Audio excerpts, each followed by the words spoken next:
Hello everyone, welcome to pi two I और आपका स्वागत है one of the best Python course on YouTube.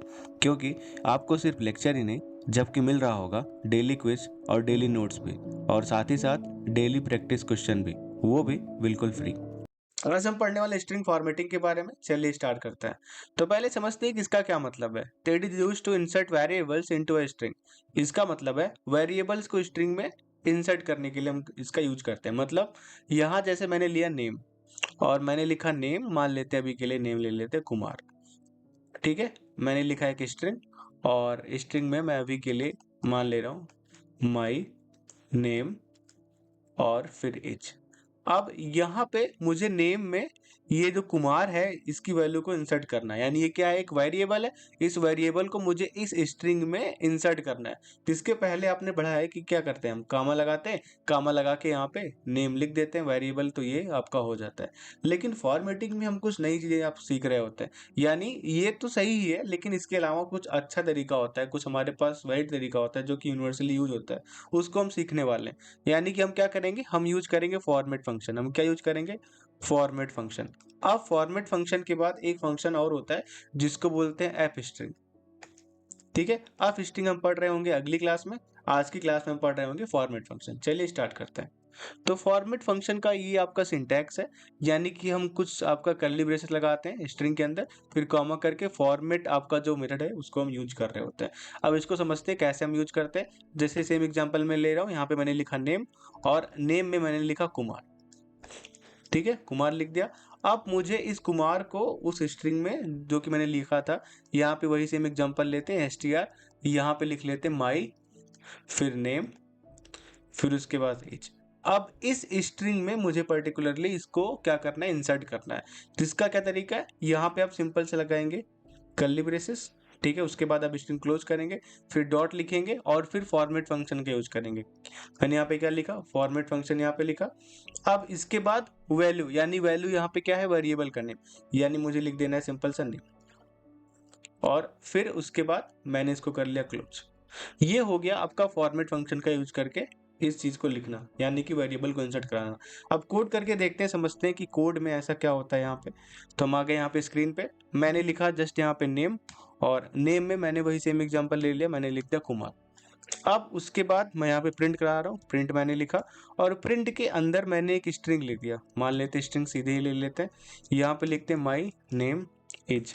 अब यहाँ पे हमको कुमार जो है उसको इंसर्ट करना है, तो हम क्या करेंगे, वही फॉर्मेट यूज कर रहे होंगे। यहाँ पे मैंने लिखा ये, उसके बाद मैंने डॉट लिखा। अब डॉट के बाद मुझे यूज करना है फॉर्मेट। फॉर्मेट के बाद यहाँ पे आपका आएगा वैल्यू आर्ग्यूमेंट में। अब वैल्यू क्या है, वेरिएबल का नेम यानी कि नेम, यहाँ पे मैंने लिखा। अब इसको मैंने कराया यहाँ पे रन। यहाँ पे देखिए ध्यान से, तो माय नेम इज कुमार यहाँ पे आपका आ गया।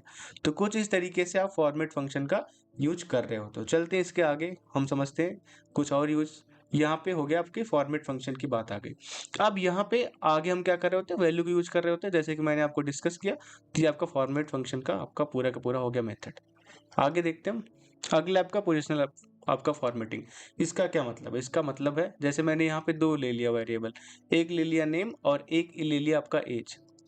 नेम में मैंने ले लिया कुमार और एज में मैं ले लेता हूं अभी के लिए 25। ठीक है, अब ये हमारे पास दो आर्ग्यूमेंट हो गए, दो आपके वेरिएबल हो गए। इस दो वेरिएबल को मैं एक स्ट्रिंग में इंसर्ट कराना चाहता हूं, कैसे कराऊंगा। अब यहाँ पे उसका क्या तरीका है, लिखता हूं मैं सीधे प्रिंट फंक्शन। अब प्रिंट फंक्शन के बाद एग्जांपल ले लेते हैं माई नेम इज। उसके बाद यहाँ पे दो वैल्यू, पहले नेम हमको करना है तो हम यहाँ पे ले लेते हैं, फिर उसके बाद यहाँ पे सीधे लिख लेते हैं एंड एज एज, उसके बाद दूसरा। ठीक है, फिर स्ट्रिंग आपको क्लोज करेंगे, फिर लगाएंगे डॉट फॉर्मेट। आपको अगर सिंटैक्स याद हो तो ऐसे ही हम लिख रहे होते हैं, स्ट्रिंग लिखते हैं, स्ट्रिंग के बाद हम फॉर्मेट फंक्शन यूज कर रहे होते हैं। अब इसमें हमारे पास दो आर्ग्यूमेंट है, एक है नेम और एक है एज। तो हम क्या लिखेंगे, यहाँ पे नेम लिखेंगे और फिर एज लिख देंगे। उसके बाद हम इसको क्लोज कर देंगे, प्रिंट है तो यहाँ पे एक और लगा देंगे। अब ध्यान समझना है, तो यहाँ पे पहला आपका पोजिशनल आर्गुमेंट क्या है, यहाँ पे आपका नेम है, क्या है आपका नेम है, यानी ये पहला है और ये एज आपका दूसरा है। तो एक बार आपका जो कल बेसिस यूज हुआ है, यानी फर्स्ट टाइम जो यूज हुआ है, वो क्या करेगा, नेम की वैल्यू को यूज करेगा, यानी नेम यहाँ पे कुमार है तो माइन इन नेम इज, और इसके जगह पे क्या आ जाएगा आपका, जब प्रिंट होगा तो कुमार आ जाएगा। उसके बाद सेकंड आपका पोजिशनल आपकी फॉर्मेटिंग यानी आर्ग्यूमेंट क्या है यहाँ पे, एज है। एज क्या होगा आपका, सेकंड टाइम आ जाएगा, यानी कि इसकी जगह पे क्या आ जाएगा, एज आ जाएगा। अब इसकी जगह पे आप चाहो तो इंडेक्स भी यूज कर सकते हो। क्या कर सकते हो आप, इंडेक्स भी यूज कर सकते हो। यानी कि यहाँ पे आप जीरो, क्योंकि आपको पता है इंडेक्सिंग स्टार्ट होता है आपका जीरो से, तो यहाँ पे आप जीरो यूज कर सकते हो, यहाँ पे आप वन यूज कर सकते हो। तो यहाँ पे इसकी जगह पे जो एम्प्टी है, यहाँ पे आप चाहो तो जीरो और वन भी रिप्लेस कर सकते हो। इसको देखते हैं कोड से तो आपको अच्छे से समझ में आएगा क्या है ये। तो यहाँ पे हम आ गए हैं अब कोड में। अब यहाँ पे नेम अकेले था, अब साथ साथ हम ले लेते हैं एज, और एज यहाँ पे दे रहे हैं 25, माई नेम इज, और उसके बाद यहाँ पे ले लेते हैं एंड एज, एज, उसके बाद आपका कर्ली ब्रेसेस। यहाँ पे आपका नेम अकेले है, नेम के साथ हमको चाहिए अब एज। तो अब क्या करेगा, ध्यान से देखिए, ये नेम आपका ले रहा होगा, यहाँ पे ध्यान से देखिए, यहाँ पे आपका VS कोड भी बता रहा है कि नेम क्या करेगा, नेम आपके लिटरल कुमार को ले रहा होगा, और एज क्या करेगा आपका 25 ले रहा होगा। यानी नेम और एज यहाँ से वैल्यू लिया, कुमार और 25, और यहाँ पे उसने प्लेस कर दिया। अब इसको अगर मैं रन करता हूँ तो आप ध्यान से देखिए, माई नेम इज कुमार, यानी जो पहली वैल्यू आई है वो पहला आर्ग्यूमेंट यानी नेम को लिया है, तो दूसरा आया है वो दूसरा आर्ग्यूमेंट यानी एज को लिया है, इसलिए क्या हो गया, यहाँ पे 25 आ गया। आप अगर चाहें तो यहाँ पे इंडेक्स भी यूज कर सकते हैं, जैसे यहाँ पे मैं जीरो और यहाँ पे मैं वन लिखता हूँ, फिर से इसको करता हूँ रन। तो यहाँ पे ध्यान से देखिए वही सेम, यानी my name is Kumar and age is 25, यानी यहाँ पे आप जो आपका आर्ग्यूमेंट है इसके अंदर आप दे सकते हो, इंडेक्स दे सकते हो। पर्टिकुलरली ये आपका जीरो इंडेक्स का है, ये आपका वन इंडेक्स का है, इसीलिए यहाँ पे जीरो पे क्या आ गया आपका नेम आ गया, और एज पे क्या आ गया आपका वन का आ गया। इसको आप क्रॉस चेक भी कर सकते हो, जैसे कि मैं यहाँ पे वन लिख दूँ और मैं यहाँ पे जीरो लिख दे रहा हूँ, तो आप देखोगे वैल्यूज आपकी चेंज हो जाएगी। यहाँ पे क्या आ गया, my name is 25 and age is Kumar, यानी वन वाली वैल्यू क्या है आपकी एज है, इसीलिए यहाँ पे क्या आ गया यहाँ पे 25। तो ये कुछ इस तरह से हम फॉर्मेट फंक्शन का यूज कर रहे होते हैं। चलते हैं आगे हम। तो आगे है आपका नेम्ड फॉर्मेटिंग, यानी हम नेम से भी कुछ यूज कर सकते हैं। यानी कि इसका क्या मतलब है, जैसे कि मैं यहाँ पे लिख रहा हूँ प्रिंट, और प्रिंट के बाद मैं यहीं पे सब चीजें कर दे रहा हूँ, यानी कि मैं लिख दे रहा हूँ माई नेम, उसके बाद मैंने लिखा इज, यहाँ पे कुछ वैल्यू हम पास करेंगे अभी, एंड एज, एज, और यहाँ पे भी हम कुछ वैल्यू पास कर रहे होंगे। ठीक है, डॉट लगाते हैं, फिर आपका यहाँ पे स्ट्रिंग क्लोज करते हैं, फिर आप लिखते हैं फॉर्मेट। अब फॉर्मेट के अंदर नेम्ड फॉर्मेटिंग में क्या होता है, हम नेम दे रहे होते हैं, यानी इसका क्या मतलब है, यहीं पे हम सीधे वेरिएबल पास कर देंगे, यानी हम लिख देंगे यहाँ पे नेम, और फिर यहाँ पे लिख देंगे कुमार। ठीक है, ये हो गया नेम्ड आपका फॉर्मेटिंग। और अगर एज की बात करें तो यहाँ पे कॉमा लगा के हम एज भी लिख सकते हैं, यानी एज लिख यहाँ पे मैंने दे दिया 25। अब ये आपका मेथड है, इसको क्लोज करेंगे, प्रिंट यहाँ पे क्लोज करेंगे, और साथ ही साथ यहाँ पे जो आपका कुछ ना कुछ मेंशन करना पड़ेगा। नेम्ड फॉर्मेटिंग में जो वेरिएबल नेम है उसको यहाँ पे लिखना पड़ता है, यानी यहाँ पे हम नेम लिख रहे होंगे, यहाँ पे हम एज लिख रहे होंगे। अब ध्यान समझना है, जब हम देते हैं पोजिशनल आर्ग्यूमेंट यानी पोजिशनल आपकी फॉर्मेटिंग होती है, तो यहाँ पे हम क्या दे देते हैं, इंडेक्स देते हैं। लेकिन जब नेम्ड यानी कि वेरिएबल यहीं पे आप असाइन कर रहे हो, तो आप क्या करोगे, उस वेरिएबल को यहाँ पे दे रहे होगे। तो इस तरह से आपका इसका आउटपुट क्या आएगा, इसका आउटपुट की मैं बात करूँ तो आ रहा होगा माई नेम इज, और नेम क्या है यहाँ पे कुमार है, तो माई नेम इज कुमार, उसके बाद एंड एज, एज, और एज क्या है यहाँ पे 25, तो आपका 25। इसको देखते हैं कोड करके, यहाँ पे मैं आ गया हूँ कोड वाली स्क्रीन पे, और अभी के लिए क्या करते हैं, नेम और एज को हम कर देते हैं कमेंट। यहाँ पे मैंने इसको कमेंट कर दिया, और यहीं पे हम नेम और एज दे रहे होते हैं, यानी मैंने यहाँ पे name is equal to value दे दिया यहाँ पे कुमार, और फिर यहाँ पे एज दे दिया, नेम्ड आपका जो है यहाँ पे मैंने इंटीजर है तो यहाँ पे सिंपल सा 25 लिख सकते हैं। और यहाँ पे हम क्या कर रहे होंगे, यहाँ पे हम नेम, सॉरी नेम, और यहाँ पे हम एज दे रहे होंगे, जो भी आपका नेम है यहाँ पे। इसको करते हैं रन, मैंने किया रन। अब ध्यान से देखिए क्या आ गया, my name is Kumar and age is 25। अगर यहाँ पे थोड़ी सी मिस्टेक कर दे, यानी यहाँ पे हम लिख देते हैं 0 और यहाँ पे लिखते हैं 1, तो ये आपका काम नहीं करेगा। एक बार मैं चेक भी कर लेता हूँ आपके लिए।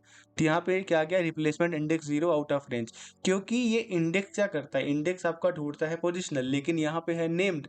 नेम्ड में क्या करेगा, आपको वेरिएबल लिखना पड़ेगा, यानी कि यहाँ पे लिखना पड़ेगा आपको नेम, और यहाँ पे आपको लिखना पड़ेगा एज। इस तरीके से आपका नेम्ड आपका वर्क करता है। यहाँ पे इसको रन करेंगे तो आपका आंसर आ गया। चलते हैं आगे। आगे आपका फॉर्मेटिंग नंबर्स, यानी नंबर को फॉर्मेटिंग कैसे कर रहे होंगे। अब इसके लिए एग्जांपल मैं आपको बता देता हूँ। जैसे यहाँ पे नंबर आपका लिया है, यानी मैं नंबर ले रहा हूँ और नंबर मैं ले रहा हूँ यहाँ पे फ्लोट का, यानी कि 25.3874 मैंने कोई नंबर ले रहा हूँ। उसके बाद मैंने लिखा प्रिंट, और प्रिंट के बाद मैंने सिंपल सा लिख दिया यहाँ पे नंबर एज। उसके बाद मैंने यही सेम चीज़ मैंने जो सिंटैक्स में लिखा है यहाँ पे लिख दिया डॉट टू एफ, ठीक है। उसके बाद डॉट फॉर्मेट, और यहाँ पे मैंने पास कर दिया आपका नंबर। अब इसको ध्यान से समझना है, इसका क्या मतलब है। अब इसका मतलब है .2f का मतलब है ये आपका फ्लोट आपका करता है रिप्रेजेंट। .2f का मतलब है कि डेसिमल के बाद 2 प्लेसेस को क्या करेगा, ये नंबर आपका चेंज कर देगा। यानी कि डेसिमल के बाद क्या है 38 है, यानी इसका जो आउटपुट आ रहा होगा वो आ रहा होगा 25.38। उसके पहले आपका नंबर इज लिखा है तो यहाँ पे हो जाएगा आपका नंबर इज।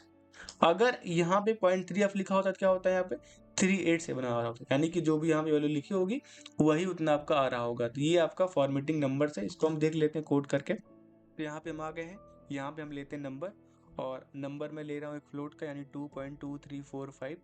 उसके बाद मैं लिख रहा हूँ प्रिंट। अब प्रिंट के अंदर मैं स्ट्रिंग ले रहा हूँ यानी कि नंबर इज।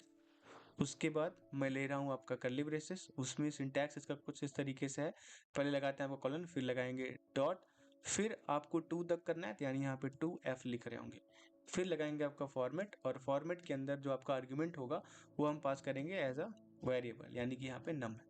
तो इसको मैंने लिखा, उसको मैंने किया रन। अब यहाँ पे देखिए क्या है कि आपका 2.23, अगर मैं यहीं पे .3f करता हूँ तो यहाँ पे क्या हो जाएगा आपका 3 डिजिट, यानी कि आपका आ जाएगा 2.235। तो इस तरीके से आपका नंबर का फॉर्मेटिंग हो सकता है पाइथन में। चलते हैं अब आगे।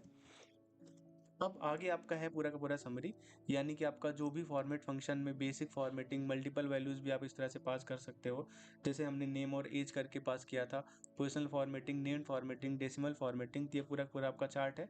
आप अगर चाहें तो इसका स्क्रीनशॉट ले सकते हैं ताकि आपको फ्यूचर में काम आए।